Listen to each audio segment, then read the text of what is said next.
Bienvenue à tous dans ce nouvel épisode de Planète Ingé, le premier podcast qui donne enfin aux ingénieurs une place de choix dans le brouhaha des médias, pour vous permettre de comprendre l'actualité et ses enjeux grâce à ceux qui agissent, construisent, innovent et font bouger les lignes au cœur de notre société en pleine transformation. Si vous aimez l'émission et que vous souhaitez la faire connaître, c'est très simple. Envoyez dès maintenant à 3 personnes de votre entourage le lien de l'épisode par WhatsApp. Un petit geste pour vous, un grand pas pour l'émission. Et surtout, n'oubliez pas de vous abonner en cliquant sur le bouton suivre de votre plateforme favorite. Allez, je vous laisse en compagnie de l'invité. Bonne écoute et bon épisode.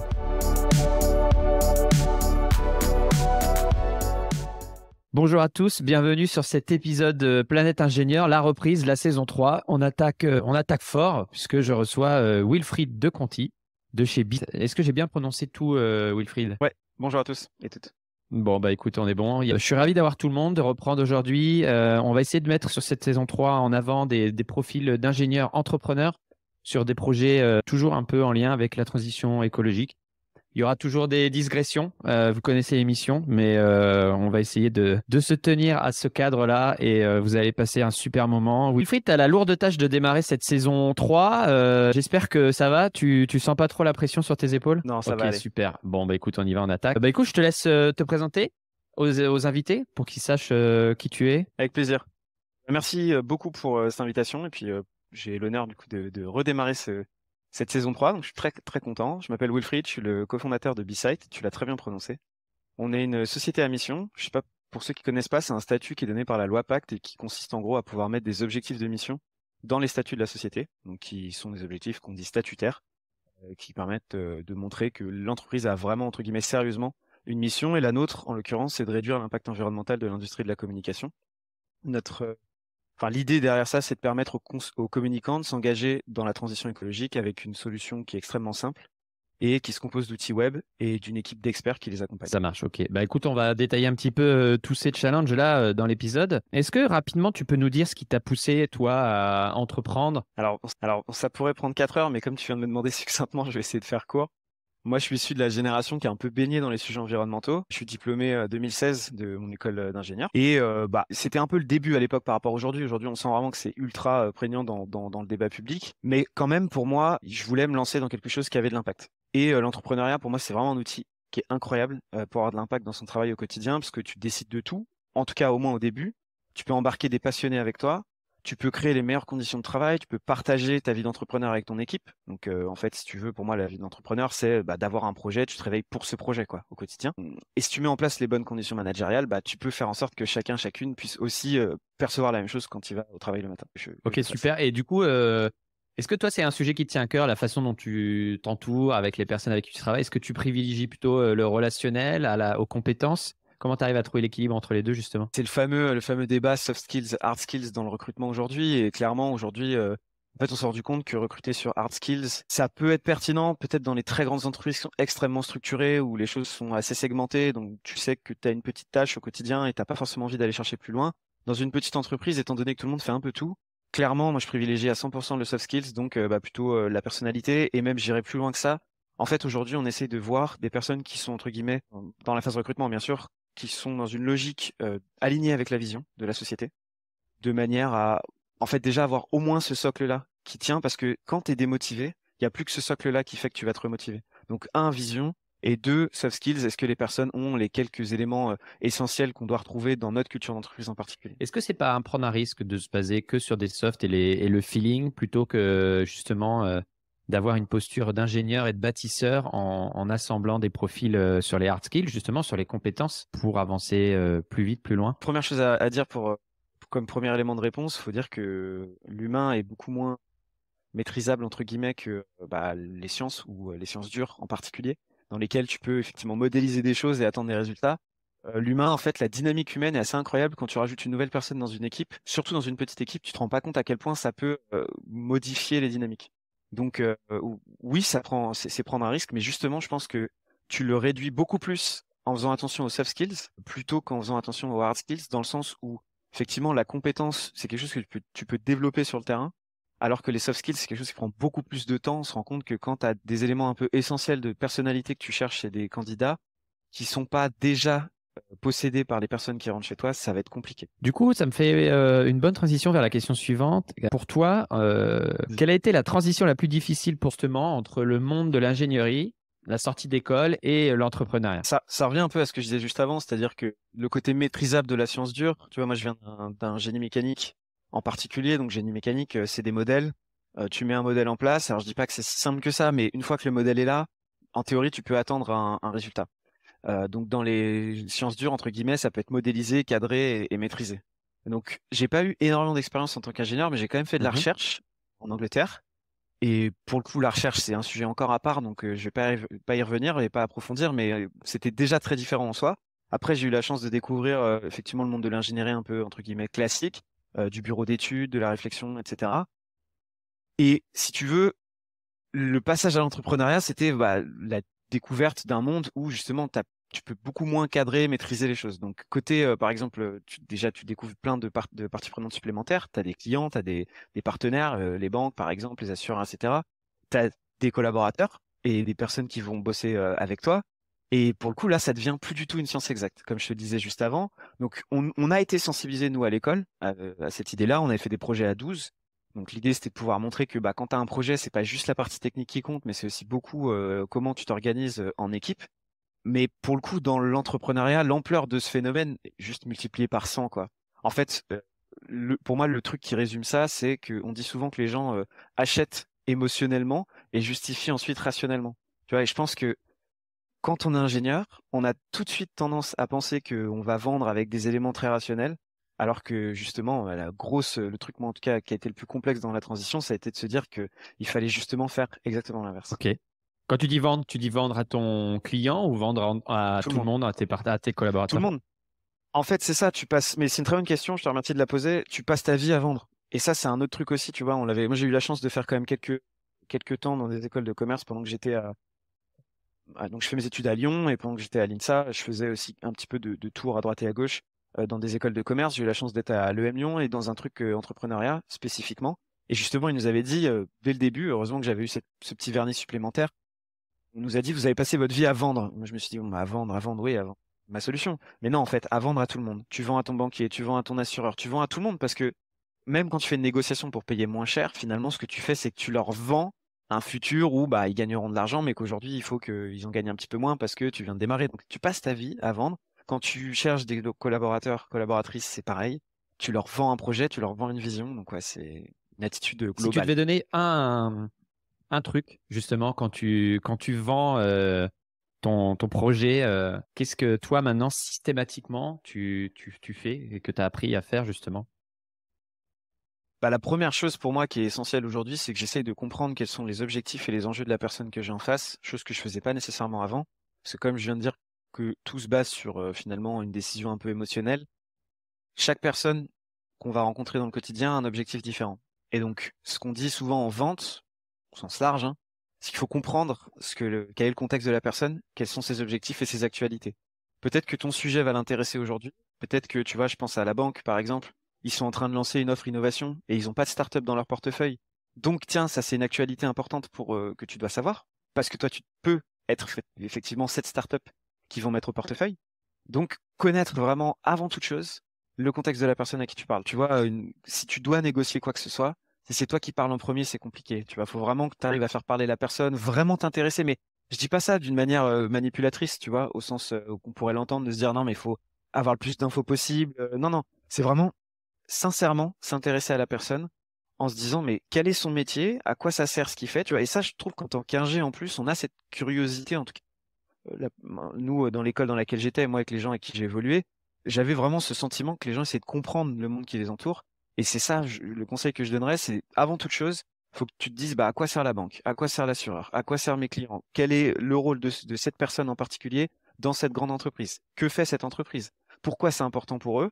Et après, ça va tout seul, en fait. Bon, je crois qu'on est tombé quand même sur un animal rare, hein. Wilfried, il maîtrise les compétences d'ingénierie dans son domaine, j'imagine, mais il est en plus très calé sur la vente, un gros appétit pour la vente, et je pense que ça a sûrement facilité la réussite de ton projet. À ce stade de de tout ce que tu as construit par rapport à… Et avant qu'on parle de B-Site et du côté un petit peu à la fois technique et impactant de ce que vous faites, jusqu'à présent, qu'est-ce qui te rend le plus fier de ce que par rapport à tout ce que tu as accompli, justement? Bah, déjà, je te remercie de la petite mention sur la vente. Effectivement, c'est un sujet qui est très important pour moi parce que, comme je te l'ai dit, en fait, je me suis rendu compte à un moment qu'en tant qu'ingénieur, si tu veux transmettre des choses, à un moment ou à un autre, tu es obligé d'y passer. Et donc, si tu arrives à maîtriser ça, plus la partie, justement, je vais pouvoir parler à l'instant des choses qui ont pu me rendre fier, eh ben, tu arrives à faire des belles choses. Et en l'occurrence, de notre côté, ce qui a été vraiment fondamental pour moi, c'était l'intégration de ce qu'on pourrait appeler la science environnementale dans le domaine de la communication.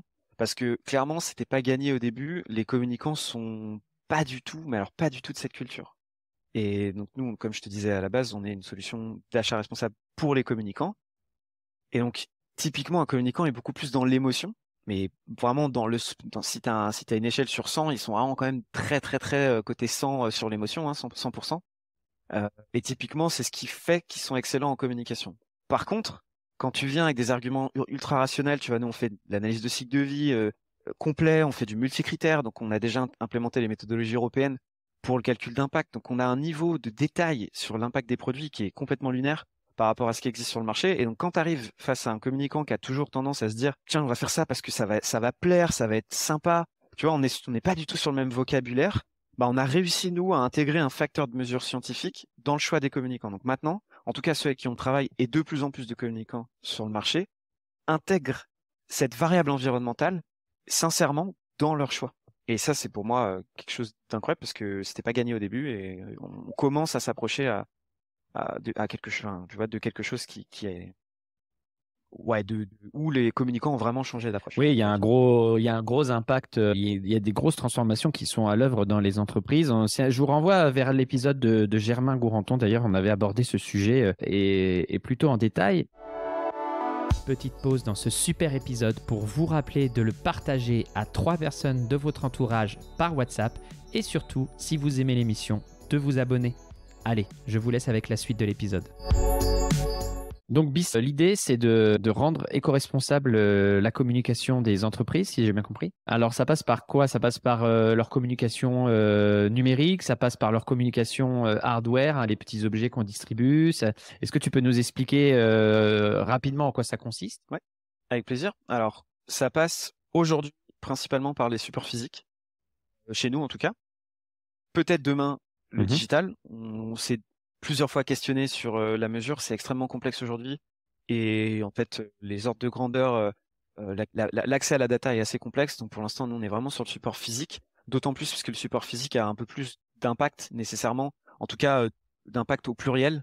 Parce qu'on se rend compte qu'effectivement, bah, il faut de la matière première, etc. Je dis pas que le numérique n'a pas d'impact parce qu'aujourd'hui, on s'en rend compte de plus en plus. Donc la communication digitale est aussi un sujet. Mais disons que en termes de flux de matière, c'est plus visible. Donc pour les communicants, c'est plus facile de les engager sur de la communication physique parce que c'est des choses qu'ils vont avoir dans les mains, qu'ils vont distribuer à des gens qui les auront à leur tour dans les mains. Donc encore une fois, quand tu touches à quelque chose de sensoriel, c'est un peu plus impactant. Donc nous, on va étudier l'intégralité et ça amène vraiment plein de questions sur tous les challenges qu'il y a derrière. On gère une quantité de données vraiment gigantesque et on va analyser l'intégralité des produits qu'il y a sur le marché, faire une sélection, calculer cette sélection, donc calculer des analyses de cycle de vie pour connaître les scores environnementaux. On pourrait revenir sur, tu parlais tout à l'heure de comment on fait pour harmoniser. Donc aujourd'hui, il y a une méthodologie européenne que j'ai mentionné tout à l'heure qui donne un score PEF, ça s'appelle le PEF. Et ce score donne un nombre en fait qui permet de comparer un produit avec un autre. Et donc avec ce score-là, ce qu'on fait, c'est qu'on va dire, bon, bah, on a un produit A qui fait par exemple 100 micropoints, c'est l'unité, c'est une unité normalisée, c'est pour ça que c'est juste des points. Et l'autre qui en fait 200, on va dire, ok, super, l'autre, on a défini que c'était le standard de la catégorie avec une méthodologie basée sur des normes ISO. Donc le standard, c'est le produit qui va être le plus vendu, on va dire, pour faire simple. Prenons l'exemple d'un tote bag, c'est très connu. Donc le tote bag standard, le produit le plus vendu, on calcule son impact, 200 micropoints. Moi, j'ai fait une sélection de produits avec un tote bag à 100 micropoints. Donc je peux dire que j'ai 50% de réduction sur cette action de communication. Parce que bah, le produit le plus vendu du marché est à 200 et moi je suis à 100. Donc je propose ça à mon client qui me dit ok, c'est génial, je vais pouvoir mettre en avant le fait que j'ai fait un choix éco-responsable entre guillemets en choisissant ce tote bag parce que au regard du marché, au regard des produits qui sont vendus sur le marché, je suis à moins 50%. de réduction.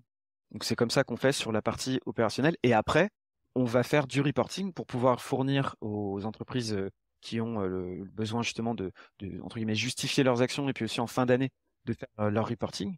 On leur donne le reporting extra-financier de manière à pouvoir faire un pilotage, donc avoir une réduction en proportion comme je viens de te le décrire, mais en plus une réduction en absolu. C'est-à-dire que l'année 1, tu as peut-être fait 1 million de micropoints, l'année 2, tu peux faire 500 000. Ok. Et tu peux suivre une stratégie de décarbonation typiquement, même si le micropoint c'est multicritère, mais à l'intérieur de la CV, on calcule bien entendu l'empreinte carbone. Et donc on est capable aujourd'hui, nous, de proposer à des clients des trajectoires de décarbonation. S'ils veulent du 7% par an, on peut faire du 7% par Ok. an. Pour la partie numérique, je vous renvoie vers l'épisode avec Ronan Robb de Digital for Better. On avait abordé un petit peu ce sujet-là. Quand vous avez décidé justement de lancer cette traçabilité de l'impact carbone des objets, la première question, c'est quel était le plus gros challenge pour vous pour mettre en place cette comptabilité des émissions, retracer le parcours des objets, etc. J'ai effectivement j'ai eu envie d'en parler spontanément dans la question Ouais. précédente parce que c'était tellement complexe que j'avais envie d'en dire 2 mots, mais donc ça fait un super lien avec ce que je viens de dire juste avant. Le sujet, c'est clairement de la data. Alors on pourrait pas forcément l'envisager quand on regarde notre catalogue sur le site. Tu vois, on peut se connecter, on voit OK des tote bags, etc. T'as pas l'impression quand je te dis ça qu'on est une boîte qui gère des grosses quantités de données. Pourtant, en réalité, vu qu'on gère l'intégralité de la chaîne de valeur du produit, de l'extraction des matières premières à la fin de vie, en passant par la fabrication, le transport, le stockage, etc., bah, tu te rends compte que pour chaque support de communication qu'on va vendre, il y a déjà une myriade de data. Et en plus de ça, tu as un certain nombre de paramètres au sein même de chacune des catégories. Typiquement, tu peux prendre un flyer ou un tote bag ou même un sweatshirt. Tu as parfois plus de 300, 400, 500, 1000. On a fait un test l'autre jour, 4400 combinaisons sur un flyer chez un de nos fournisseurs. Donc 4400 combinaisons, tu as déjà juste pour un flyer, 4400 lignes dans ta base de données Bah ouais. avec un certain nombre de paramètres.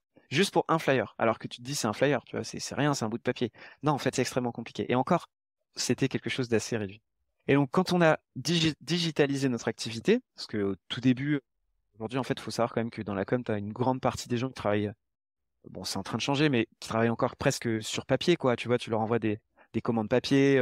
Enfin, c'est un petit peu à l'ancienne. C'est en train de se digitaliser. Tu as des acteurs qui sont pure players du web qui avancent. Donc, c'est super intéressant aussi de voir ça. Et donc, on s'est retrouvé face à des volumes de data complètement dingues. Donc, j'ai pris l'habitude, moi, d'avoir des milliers de millions de lignes dans la base Ouais. de données, si je donne un exemple très concret. Et donc, quand tu dois gérer ce volume de data, tu dois forcément muscler ton jeu, changer un petit peu les technos que tu utilises. Donc, on s'est régulièrement, en fait, trouvé face à un plafond. Voilà, donc on se cognait la tête régulièrement, on se disait, ah bah tiens, là ça a planté, pourquoi? Ah bah tiens, on n'avait pas suffisamment de place sur le disque dur, des trucs tout bêtes, hein. Après, en fait, le système qui récupère, qu'on a développé aujourd'hui, qui récupère les datas de nos fournisseurs automatiquement, bah parfois il plantait parce qu'il y avait des timeouts, ça prenait trop de temps. Les scripts tournaient pendant 24 heures tellement c'était gigantesque, donc on a dû réoptimiser tous les algos. Enfin, il y a eu vraiment énormément de travail sur la partie web. C'était hyper intéressant. Et une chose que j'ai pas dite encore, mais qui paraît, enfin qui peut-être transparaît à travers au travers de ce que je dis, c'est que nous, comme je te disais, on a plusieurs centaines de milliers de produits chez nos fournisseurs. Je crois que sur le marché, il y a à peu près 2 millions de références, un truc comme ça. Et sur notre site, on en a 200. Donc en fait, le filtre qu'on fait est juste complètement dingue. On doit prendre des milliers de produits, les calculer, et en plus, souvent, on est déçu parce qu'en fait, on le calcule et ça correspond pas à notre définition de l'éco-conception, donc on peut pas le mettre en catalogue. Ce Bah, qui t'as fait que pour perdu. un produit que j'ai en catalogue, tu vois, exactement, j'ai perdu parfois 4 à 5 ACV. Alors c'est pas de la pure perte parce qu'en réalité, c'est quand même, je capitalise un petit peu sur de l'information, mais dans les faits, j'ai pris du temps, j'ai calculé et ça va à la poubelle parce que je peux pas le mettre en catalogue. Donc en fait, on passe notre vie à gérer de la data, c'est un gros challenge technologique comme je te disais, et il y a un entonnoir complètement dingue pour arriver à une petite sélection vraiment éco-conçue. Et parfois, le petit tote bag qui est sur mon site, tu te dis, ouais, bon, bah, ok, c'est un tote bag. En fait, c'est pas juste un tote bag, tu vois. Il y a énormément de travail derrière pour qu'il en arrive là et qu'il passe toutes les étapes Bah, de j'espère que tout sélection. le monde s'en est rendu compte. On va malheureusement pas pouvoir aller dans l'ultra détail de tout ça, mais on se rend compte que derrière, il y a un gros travail d'ingénierie. Et comment vous Clairement. assurez d'ailleurs que la data qui est fournie, parce que vous travaillez avec de la data qui est fournie par les fournisseurs, donc Ouais, déclarative. comment on s'assure Mm. que c'est correct? Alors, c'est une très bonne question, qui est d'ailleurs un très gros challenge aussi aujourd'hui.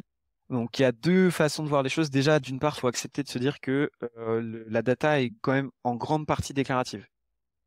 C'est-à-dire que nos fournisseurs, comme tu l'as dit, vont nous donner un chiffre pour un poids de produit, ils vont nous dire qu'il y a tant de pourcents de ça, tant de pourcents de ça, avec des fiches.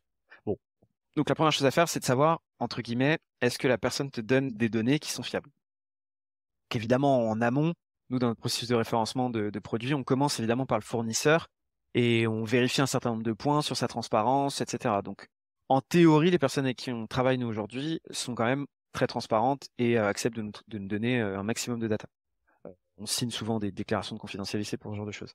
Après, t'es pas à l'abri d'une erreur. Et donc ça, typiquement, ce qu'on essaye de faire, c'est que nous, on fait un double check. Le plus caractéristique de l'erreur, c'est le poids. Donc parfois, on va te dire, voilà, j'ai fait ce mug-là, il est dans mon catalogue, il est à 320 grammes, ok. Et après, nous, on le reçoit au bureau et on voit qu'il en fait 450. Bah, c'est pas du tout négligeable, les 130 grammes de plus, tu vois. Donc tu rappelles ton fournisseur, tu dis, je pense qu'il y a une erreur dans votre fiche produit, parce que nous, on l'a mesuré, on l'a pesé, et il fait 450 grammes. Donc on fait des petites validations comme ça, parce que souvent les compos produits, quand il y a une erreur, ça se voit assez vite, tu vois. Parce qu'on a l'habitude, on a des profils types de produits, donc on voit s'il y a une boulette, on se dit, mais attends, c'est pas possible. Et là, le dernier exemple en date, c'était une batterie. On nous envoie un truc avec une batterie, et la batterie représentait 2% du poids du produit. Alors que habituellement, sur une batterie, tu sais, une batterie, un power bank, Ouais. les trucs pour charger ton téléphone en mobilité, c'est plutôt l'ordre de 70%, quoi. C'est quasiment que de la batterie, le truc. Il y a une petite coque en plastique et 3 connectiques qui se courent après, mais globalement, c'est de la batterie. Donc là, ça permet de voir des erreurs. Donc là, on va dire que c'est de l'analyse du passé, quoi. On connaît globalement le profil type. Donc on a, nous, pour chaque catégorie, le pourcentage que représente chacune des phases de cycle de vie. Et si on trouve un résultat différent, bah, c'est mis en évidence assez rapidement. Donc ça permet d'éviter ce genre d'erreur. Et après, la troisième chose dont j'ai pas encore parlé, mais qui va, je pense, dans le futur être renforcée, c'est toutes les traçabilités, entre guillemets, prouvées. Donc, on a un certain nombre de fournisseurs qui aujourd'hui mettent dans la blockchain leurs produits. Donc, comment ça se passe? À chaque étape, il y a une espèce de passeport numérique et chaque personne qui intervient sur le produit, donc dans la chaîne de valeur, la personne qui récolte le coton, ensuite qui le transforme, qui le file, qui ensuite fait le tissu, découpe, etc. Bah, chaque personne va estampiller dans la blockchain son étape. Et donc, on a une traçabilité qui est complètement incroyable. On est capable de savoir d'où ça vient au niveau du champ, etc. On a des fournisseurs qui bossent là-dessus. Donc, ça fait de la data encore plus complexe à gérer. Mais par contre, en termes de qualité, c'est juste parfait, quoi. Donc, nous, on pousse un petit peu à ce que les gens puissent utiliser ce type de techno, alors sans forcément entrer dans la blockchain, parce que ça pose d'autres questions. Mais au moins d'avoir une traçabilité, voilà, Ça pose digitalisée. quoi comme Parce que autre question, justement? bah, en fonction des technos de blockchain, je pense que ça a été assez médiatisé à la période du Bitcoin. Il y a des technos de blockchain qui sont assez consommatrices en ressources, quoi. Donc, quand tu essayes de faire en sorte de prouver que ton produit il est super écolo et que sur toute la chaîne, bah, tu lui envoies une quantité de data complètement lunaire avec des systèmes de calcul compliqués en termes de, encore une fois, de ressources utilisées, ça pose question. Donc nous, on a eu des retours comme ça de clients qui nous disent, bah attends, c'est génial, vous nous proposez des produits écolos, mais celui-là, il est connecté à la blockchain. La blockchain, c'est pas écologique. Oh. Donc ça dépend. Il y a la proof of. Donc j'imagine que Je toi, dois t'as faire dit. une pancarte débat, tu vois, est-ce qu'on va mettre les épisodes en vidéo, on Ouais, va mettre une pancarte débat parce que, encore une fois, bon, moi, je suis pas la science infuse, loin de là, mais j'ai eu un invité, on a parlé de ce débat sur énergie renouvelable, consommation d'énergie, et c'était sur le Bitcoin, c'était pas sur la blockchain. ouais. Mais il faut aussi savoir casser les a priori sur ce sujet. Mais Complètement. Et donc, pour en dire deux mots très rapidement, effectivement, ça dépend de la méthode de validation que tu souhaites utiliser dans la blockchain. Et il y en a aujourd'hui, et donc toutes celles qui se développent sur la traçabilité. Si ça intéresse, je peux juste mentionner VeChain, par exemple, voilà, qui est en train de développer ce type de technologie, ou Aware, qui est un des traceurs qui est utilisé aussi sur notre marché. Ces technos-là, a priori, sont justement dans cette catégorie. Donc, elles posent pas de questions. Et c'est pour ça que dans ce contexte-là, pour moi, ça a beaucoup de sens par rapport à ce qu'on est en train de faire sur le marché. Parce que la traçabilité a quand même plus de valeur, en tout cas aujourd'hui, que peut-être le petit, la petite augmentation marginale que ça peut représenter de mettre tout ça sur un espace digital. même les meilleures idées du monde ont besoin de se vendre pour exister. Au niveau de la mise sur le marché, de la commercialisation de ce que vous proposez auprès des entreprises, comment ça s'est passé au démarrage? Quelle est la situation à l'heure actuelle? Et quel est le plus gros challenge pour vous au niveau commercial, justement? pour vous faire connaître, vous faire accepter, que les entreprises changent leurs habitudes, etc. Alors, là, là, je pose une question générale, c'est pour introduire le sujet. À ton avis, quelles sont les entreprises qui consomment le plus de support physique? Là, comme ça, à chaud, est-ce que qui tu vois te distribuer des produits? Moi, j'aurais Euh, tendance à dire là, immédiatement, ce qui me vient à l'esprit, c'est les startups pour se faire connaître un maximum quand elles se lancent, tu vois. ouais, c'est une bonne, c'est une première catégorie, effectivement. Les startups peuvent beaucoup, beaucoup consommer, surtout dans leur phase d'hypercroissance. Et sinon, l'autre réponse, ce serait bah, les grands annonceurs, les grands comptes, Ouais, tu vois. justement, Dans le j'allais CAC dire 40, les grands comptes, parce que même en interne, tous leurs events en interne, on a toujours une distribution de goodies, de trucs et de complètement. machin. Donc, Exactement. Donc, en fait, les plus gros annonceurs, il faut le savoir, sont des grands comptes. Et bah, quand tu dis grands comptes, tu dis forcément les tailles de contrats qui sont bah, importantes. Et quand tu as des grosses tailles de contrats et que tu te lances, ce qui a été notre cas en 2019, bah, tu te poses t'as un problème de taille, en fait, taille critique. T'attires des grands comptes, mais tu es trop petit pour pouvoir prendre les contrats parce que ça crée de la dépendance économique. Donc, challenge initial, c'est waouh, on a une super offre, c'est génial, il y a des grands comptes qui s'intéressent à nous. Dès le début, on a eu vraiment 4-5 boîtes du CAC 40 qui étaient tout de suite intéressées par nos solutions.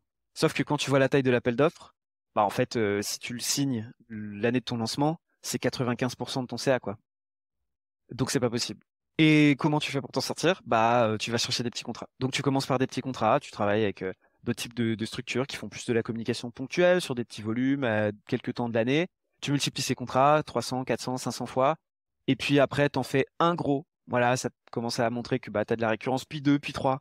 Donc aujourd'hui, notre gros challenge, c'est ça. Et puis c'est aussi le challenge passé, hein, c'était de passer de l'offre PME sur laquelle, je vais pas dire qu'on a moins de pertinence parce que les PME ont aussi le droit de communiquer responsable. C'est juste que vu que le volume est plus faible, on a moins d'impact. Et vu qu'on a une entreprise à mission, nous, notre but, c'est de faire en sorte que le marché au sens large, son impact soit réduit, son impact environnemental au sens de la méthodologie dont je te parlais tout à l'heure.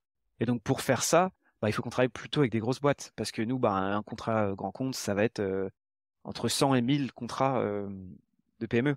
Donc clairement, le volume et notre impact en tant qu'entreprise à mission est largement supérieur. Donc le gros challenge, ça a été de d'initier, c'est un peu comme amorcer une pompe, quoi, hein. Au début, il faut mettre un peu d'eau dans la pompe, puis après, au bout d'un moment, ça se lance. Mais la phase initiale peut être très longue. et justement, il y a une vraie tendance il y a une vraie tendance hein, dans les entreprises pour basculer vers ce mode de consommation éco-responsable. Et du coup, bah, vous avez peut-être de la concurrence. Il y en a d'autres qui font comme vous. Comment vous gérez ça? Alors, c'est une vraie demande aujourd'hui, même si tu vois que tu as quand même, en tout cas de la perception qu'on a nous aujourd'hui sur le terrain, tu as quand même plus les individus qui ont envie que ça bouge que les entreprises, parce que bah, la structure faisant, évidemment, c'est pas évident de changer du jour au lendemain l'intégralité d'un process d'une boîte qui fait 160 000 personnes dans le monde. Donc tu le fais pas en claquant des doigts, donc ça prend du temps. Par contre, les interlocuteurs et interlocutrices sont souvent plutôt pour le changement. Donc c'est vrai que dans l'ensemble, on observe un shift complet de ce marché qui est un shift encore une fois qui est passionnant. Vis-à-vis de la concurrence, moi je la vois de manière très positive aujourd'hui parce qu'en fait, on avait nous comme vision. Là, je parle pas de la mission, je parle de la vision. La vision, c'est là où on souhaite aller au global et dans l'équipe. Et on voulait vraiment que le marché change complètement de paradigme parce qu'on était dans un marché qui faisait beaucoup de greenwashing. Alors, il y en a encore beaucoup, hein.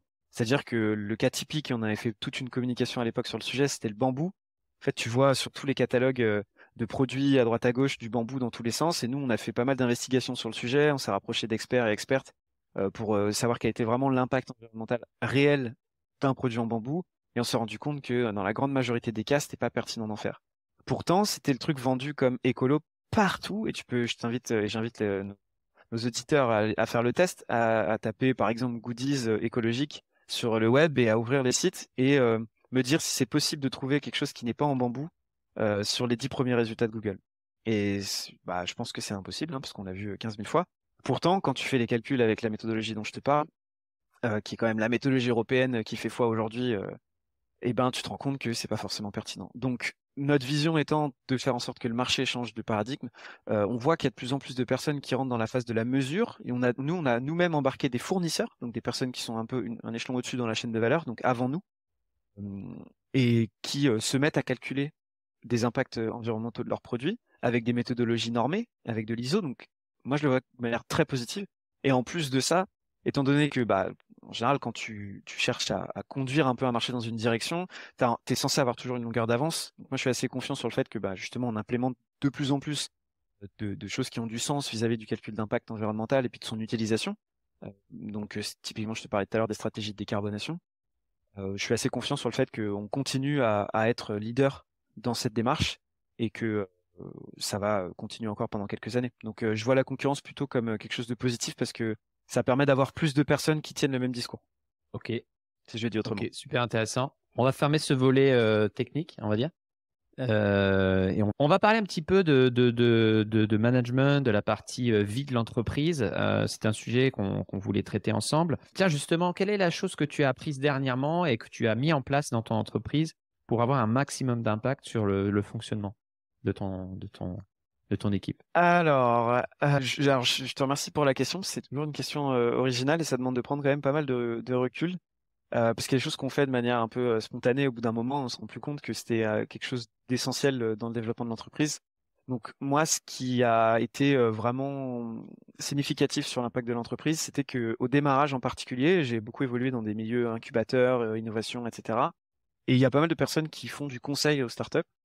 Et très régulièrement, on te dit au début, bon, en fait, sur certains contrats, même si, tu vois, je sais pas, tu vas casser un de tes principes ou tu vas pas respecter l'intégralité de ton offre ou tu vas baisser ton prix, etc. La fin justifie les moyens, donc prends le contrat et t'as pas trop le choix au début. Et je me suis vraiment rendu compte au fil du temps que ce conseil-là, je le trouve pas nécessairement pertinent quand tu as une offre qui est innovante et surtout quand, comme nous, tu vois, on a vraiment une mission, c'est une mission statutaire. Quand tu souhaites porter des valeurs et une vision sur un marché, quand tu acceptes ce genre de choses, si tu veux, tu légitimes la position que tu essayes de changer.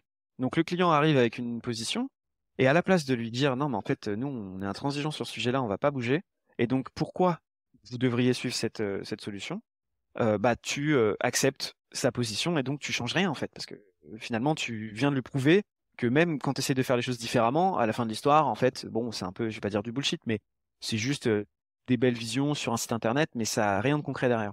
Donc, pour moi, quand on a une offre innovante et qu'on est vraiment qu'on a une mission, il faut même être assez strict sur le fait de refuser de sortir du cadre pour pouvoir vraiment être clair sur ce que ta boîte est et ce que ta boîte n'est pas.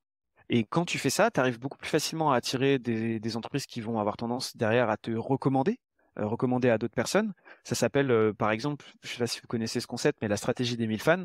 L'idée, c'est que ça sert à rien d'avoir 100 000 personnes qui s'en foutent de toi. Il vaut mieux avoir 1000 personnes qui parlent de toi à tout le monde pour se développer.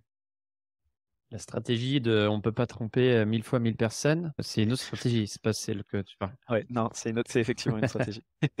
Ok, au niveau management, au niveau, est-ce que toi, tu as des points cardinaux, des directions qui te tiennent à cœur et que tu sais qui fonctionnent justement? Parce qu'on peut entendre beaucoup de bullshit, des gens, on en voit passer, hein, des gens sur scène, sur LinkedIn, partout, qui racontent j'ai fait ci, j'ai fait ça, puis en fait, personne ne vérifie.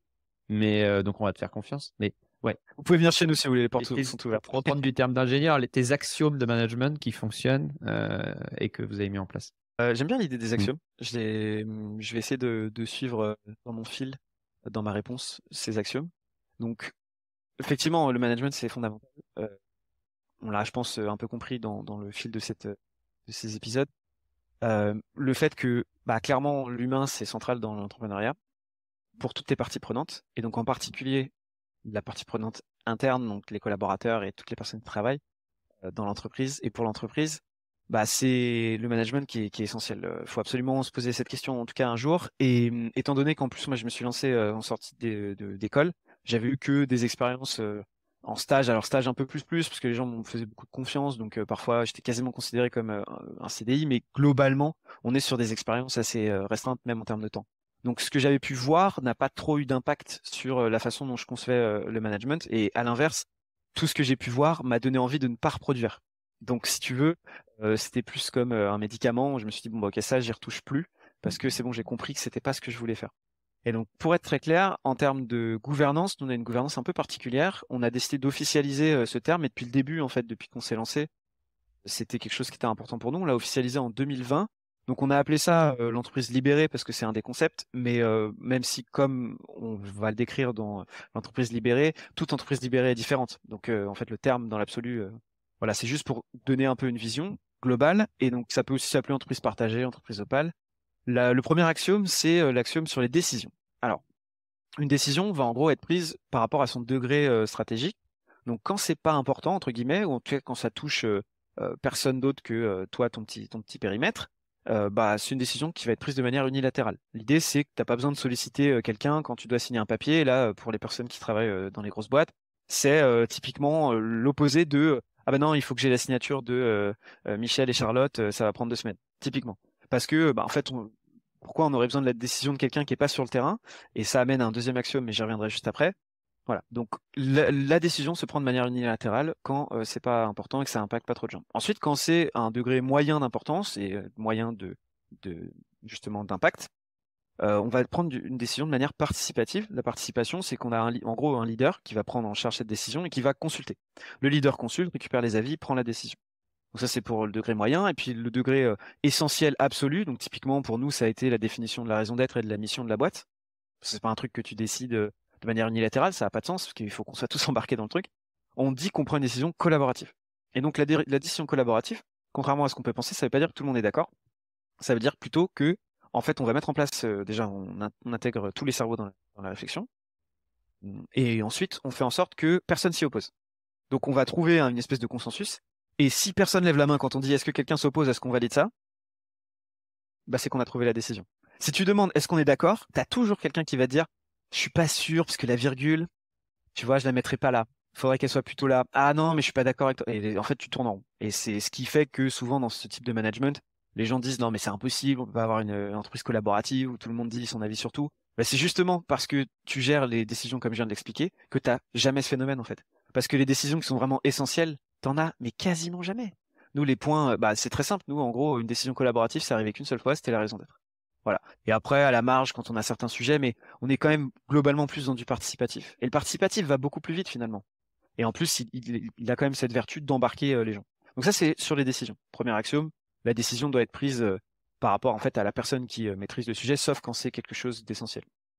Et donc le deuxième axiome, pour moi, c'est l'axiome du sachant. Le sachant qui, en fait, dans une entreprise conventionnelle, va être considéré comme la personne qui manage. Alors que dans une entreprise libérée comme la nôtre, on va plutôt considérer que c'est la personne qui est sur le terrain. Donc, tu prends une personne sur une ligne de prod, sur sa machine. Qu'est-ce qui, donc, dans le management, une personne qui est dans un bureau, qu'est-ce que la personne sait de comment on utilise la machine, comment on l'opère, etc. Pourtant, aujourd'hui, c'est cette personne-là qui prend la décision. Elle ne sait pas ce que ça représente. Elle va regarder d'autres impacts, d'autres choses, rentabilité économique, etc. Donc, en fait, elle n'a pas du tout les mêmes objectifs que la personne qui est sur la machine, ce qui crée des dissonances complètement dingues. Et donc, l'axiome fondamental là-dedans, et ça marche dans les boîtes qui font de la production, hein, parce que ça vient même de là, hein. Il y a des boîtes comme Favi, si ça intéresse des gens de regarder un petit peu leur histoire, qui sont des boîtes industrielles, qui font ça. Et qui disent qu'en fait, bah, globalement, une personne qui est sachante, qui connaît son sujet, peut prendre des décisions elle-même. Et ça vient avec le troisième, donc je vais enchaîner avec le troisième axiome. L'axiome en fait, qu'on pourrait appeler l'axiome de la confiance. Le principe, c'est de dire que et ça, justement, le fondateur de Favi, enfin, la personne, pardon, qui a justement libéré, entre guillemets, Favi, en parle très bien. Il dit que les gens sont tout à fait capables chez eux, globalement, en grande majorité, de gérer leur foyer. Tu vois, je sais pas, il n'y a pas des infestations de rats, il n'y a pas les poubelles, il n'y a pas 50 jours de poubelles qui traînent sur les canapés. Enfin, tu vois, je veux dire, les gens savent gérer à peu près un compte en banque. Pourtant, quand ils arrivent dans une boîte, on les prend pour des gamins. Et on leur fait plus du tout confiance, on leur dit comment faire, et quand ils font un tout petit pas de travers par rapport à ce qu'on leur a dit, on leur dit que c'est un scandale. Alors que, encore une fois, ils sont adultes et vaccinés, et ils sont capables de prendre des décisions intelligentes. Donc ce que tu dis, c'est que tu dis, bah, en fait, on va faire confiance, et on va se dire que quand tu mets de la responsabilité sur le dos d'une personne, en l'occurrence, là, si tu te mets dans le même contexte familial ou personnel, bah, la gestion de ton foyer, tu te fais confiance pour la gestion de ton foyer. Donc tu as de la responsabilité, et donc tu prends les bonnes décisions. Donc en fait, on dit, bah moi je te fais confiance. Là, je te considère, on t'a recruté pour ça. On pense que tu vas être bon là-dedans ou bonne là-dedans. Donc, on va te faire confiance et tu vas prendre des décisions et tu vas prendre de la responsabilité dans ton poste. Et je dirais même que l'effet pervers, c'est que si tu le fais pas, les personnes sont ravies de ne plus avoir à gérer et Mais être exactement, responsables. Donc en fait, ils exactement. redeviennent un interlocuteur non responsable. Et en fait, finalement, tu as un collaborateur qui n'est pas au niveau que tu attends de lui, j'imagine. Parce Tout à que fait. bah, voilà, tu te retrouves à materner, quoi. Mais C'est cercle vicieux, cercle vertueux. Cercle vicieux, c'est en fait, je te fais pas confiance, je te donne pas de responsabilité. Dès que tu fais un pas de travers, je te tape. Donc en fait, tu te dis, bah, j'ai plus envie de faire de pas de travers, même si j'ai une bonne idée. Parce que dès que je fais un truc de travers, bah, on me dit non, non, non, mais reste tranquille. Moi, j'avais eu le cas dans une boîte dans laquelle je bossais, qui m'a justement bien confirmé qu'il fallait que je sois entrepreneur. J'avais proposé plein de super trucs. Je m'étais dit, oh, et des choses qu'on fait aujourd'hui. C'est rigolo, hein, en prospection commerciale, en l'occurrence. Et on m'avait dit, ouais, c'est génial, hein, c'est cool, ouais, ouais, ouais. Bon, bah, non, mais on va pas le faire. oui, non, mais Pourquoi? Pas de réponse. Ok, donc je m'étais fait chier pour ouais, rien mais en c'est gros, hein, pour ouais, faire ça. c'est incroyable. Enfin, Et ça amène à un tout dernier principe, parce que très souvent les gens disent ouais, mais ça c'est possible dans les petites entreprises, mais comment on fait quand on a des grandes enfin des grandes entreprises, il faut forcément de la vue d'ensemble, de la direction. Ouais, j'ai jamais dit dans les 4 principes que je viens de te donner qu'il fallait pas une direction. Par contre, la direction, tout change dans l'interprétation du terme, et ça vient pas de moi. Donc je vais donner les crédits à la personne qui me l'a donné. C'était une personne avec qui on avait travaillé, qui s'appelle Hélène, et qui bah, nous avait aidé sur la partie RH justement de structuration, parce qu'on avait quand même rencontré quelques difficultés en mettant en place ça, parce que nous-mêmes on avait des interprétations des principes qui n'étaient pas forcément les bonnes.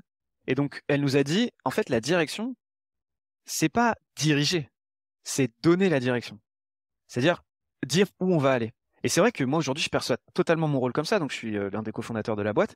Mon job pour l'entreprise, c'est de donner la direction. Donc ce que les gens attendent de moi, là où je suis légitime pour eux, c'est que je dise, bah on va où dans 6 mois, dans un an, dans 3 ans, dans 5 ans. Et c'est ça qui va, si tu veux déjà, un, c'est comme ça que tu embarques les gens avec toi, très concrètement.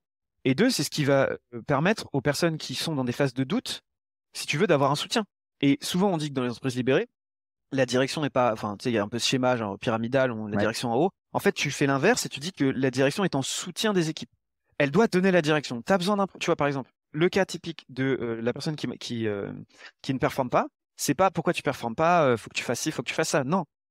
Comment je peux t'aider à performer? Ça change tout. Je vais te donner une direction. Alors, ok, on va regarder ensemble ce qui va pas, tac, tac. Bon, bah, super, tu m'as sollicité moi, en tant que directeur, entre guillemets, mais directeur dans le sens pour que je te donne une direction. On va analyser ensemble. J'ai peut-être un peu plus d'expérience sur ce sujet-là. Si tu viens me voir, c'est que tu penses que j'ai de la légitimité pour t'aider. Bon, en l'occurrence, ils iraient voir mon directeur commercial aujourd'hui. Mais dans l'esprit, on pourrait dire ça. Et je regarde avec cette personne, je lui dis, bah, qu'est-ce que tu penses d'aller dans cette direction? Ouais, ça me paraît pas mal. Ok, super, et ben on le teste, et dans un mois, tu reviens me voir si ça fonctionne pas. C'est plutôt ça, en fait, Ok. finalement, la logique. Et une fois que tu as dit ça, tu te dis, mais attends, est-ce que c'est pas juste le job d'un manager? Bah, moi, ma réponse est oui, bien sûr. C'est juste que personne manage comme ça, hein. Écoute, super. Je pense qu'on peut passer aux choses un peu plus légères pour conclure cette super interview. Bon, on va faire un petit jeu. C'est-à-dire, tu es le premier à tester, on verra. Peut-être qu'on affinera le jeu au fur et à mesure des épisodes. Attention, jingle.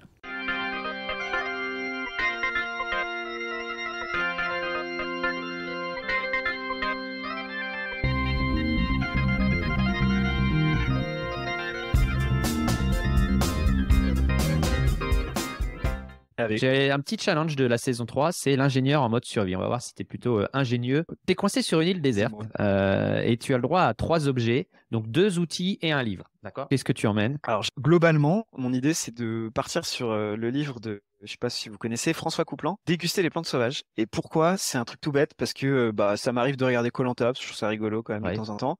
Et dans koh, ils sont en galère, ils bouffent Ils sont quasiment nuls. rien. Ils sont clairement nuls. Et principalement parce que moi j'ai un pote qui est passionné en fait, il a fait la formation de ce type-là et il est passionné de plantes sauvages. Et quand je me balade avec lui quelque part, en fait, je mange de tout. Genre, il me dit, ah tiens, ça c'est de la, je sais pas quoi. Il arrache des feuilles par terre, il me fait goûter, ça se mange. Et il y a des millions de choses qu'on peut bouffer en fait dans la nature. Et je me dis, bah déjà, c'est la première chose à savoir parce que, et donc ça vient de ma stratégie. Parce que pour pouvoir, voilà, je suis coincé sur l'île déserte, j'ai quand même envie d'en sortir. Le but, c'est que je sais que je vais pas prendre la mer, parce que moi, je suis un peu un passionné de voile. Je peux te dire qu'avec même du super matos, parfois tu te prends très très peur. Tu vois, j'ai fait du voilier monocoque, voilà, j'ai eu quand même des sacrées craintes. Donc avec quelques petits rondins et des rames, je pense que tu vas pas bien loin. Tu fais peut-être 500 mètres et tu finis pas très bien. Donc mon idée serait plutôt d'essayer d'attirer l'attention des trucs qui volent ou d'images satellites, voilà, ou je sais pas quoi, en faisant un gros SOS. Voilà. Donc l'idée, c'est de survivre. Donc comment je fais ça? Bah, déjà avec ce livre, comme ça je peux savoir ce que je peux bouffer. Et après, en termes d'outils, le premier truc qui m'est venu, c'est de me dire que bah, si je peux manger, ouais, c'est bien, mais dans koh ils ont l'eau, et ils ont un puits. Ah oui?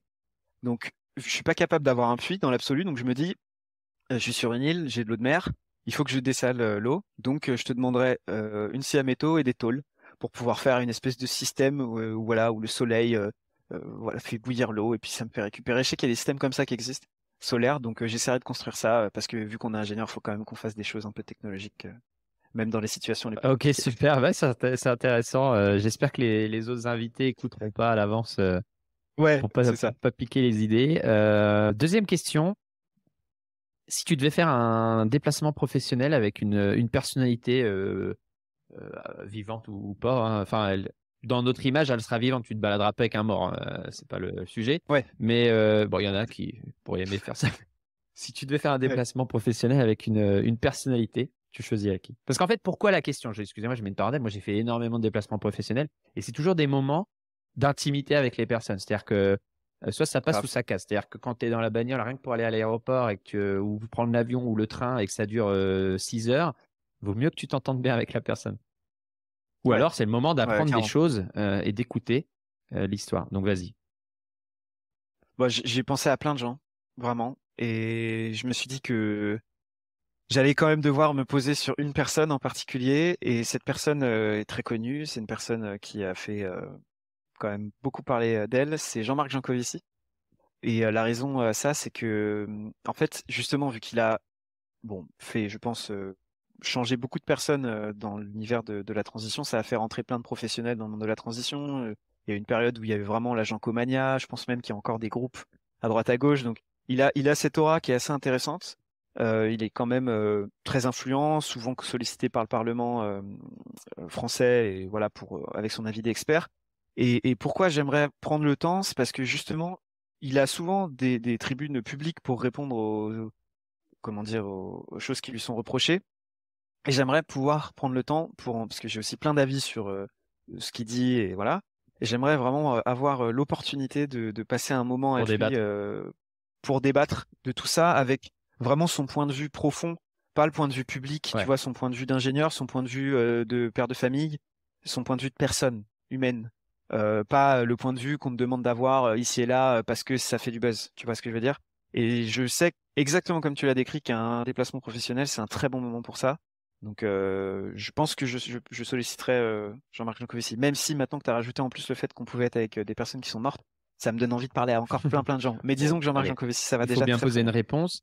Exactement. Et ok, très bien. Bah, écoute, merci Wilfried. Du coup, Tout à fait. un dernier Merci à message toi. à faire passer. Qu'est-ce qui te donne envie de te lever le matin et qui te motive toujours autant? Qu'est-ce qui te donne espoir pour la suite? Aujourd'hui, je sais pas si tu t'es familier avec le sujet de l'adaptation, mais en gros, je pense que moi, je fais partie de ceux qui ont accepté le fait qu'on allait prendre 4 degrés, 4 degrés et demi en France, et donc il va falloir s'adapter. Donc s'adapter aux conséquences. Donc ça pourrait, tu peux te dire, oula, mais attends, c'est pas du tout ce qui te donne envie de te lever. Si, justement, en fait, je pense que de toute façon, on y est. Donc maintenant, inventons des futurs désirables. Et moi, ce qui me fait kiffer, hein, clairement, c'est que je regarde toujours à assez long terme, hein, ce qu'on est en train de prévoir. Tu vois, on a déjà implémenté les normes de l'année prochaine dès aujourd'hui. On est en avance sur pas mal de choses parce que je me dis, j'ai envie de discuter avec des gens et de leur dire, en fait, voilà ce vers quoi vous devriez tendre.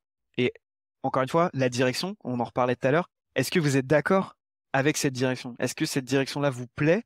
Et pour ne pas être dans l'écologie punitive, même si j'aime pas trop ce terme parce que c'est ultra récupéré à droite et à gauche et c'est très mal utilisé, je le dis dans le sens pour pas que on, on perçoive l'écologie comme une punition. Parce que pour moi, l'écologie punitive est une perception. Donc, si les gens perçoivent l'écologie comme une punition, je pense qu'on a loupé le truc parce qu'il faut qu'on arrive à être dans les futurs souhaitables.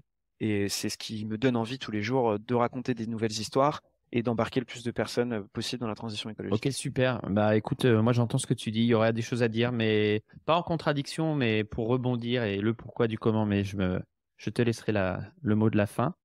Merci beaucoup pour cette interview. Et comment tu t'es senti? Comment ça va? Super, merci, merci pour cet échange. C'est très agréable de pouvoir prendre le temps, très honnêtement. On est souvent sur des choses un peu fast, rapides, digest. Je sais que les gens qui veulent plus court, seront peut-être un peu déçus parce que ça a pris du temps.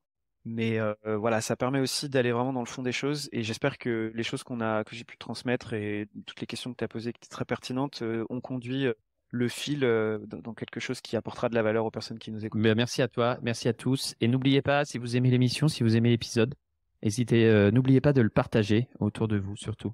Et de le faire connaître et de vous abonner en cliquant sur votre plateforme préférée, sur le petit bouton suivre. Voilà, j'espère que l'épisode vous a plu. N'hésitez pas à le partager autour de vous et à vous abonner à la newsletter pour ne rater aucun épisode et connaître les coulisses de l'émission. newsletter.planetag.fr et à la semaine prochaine.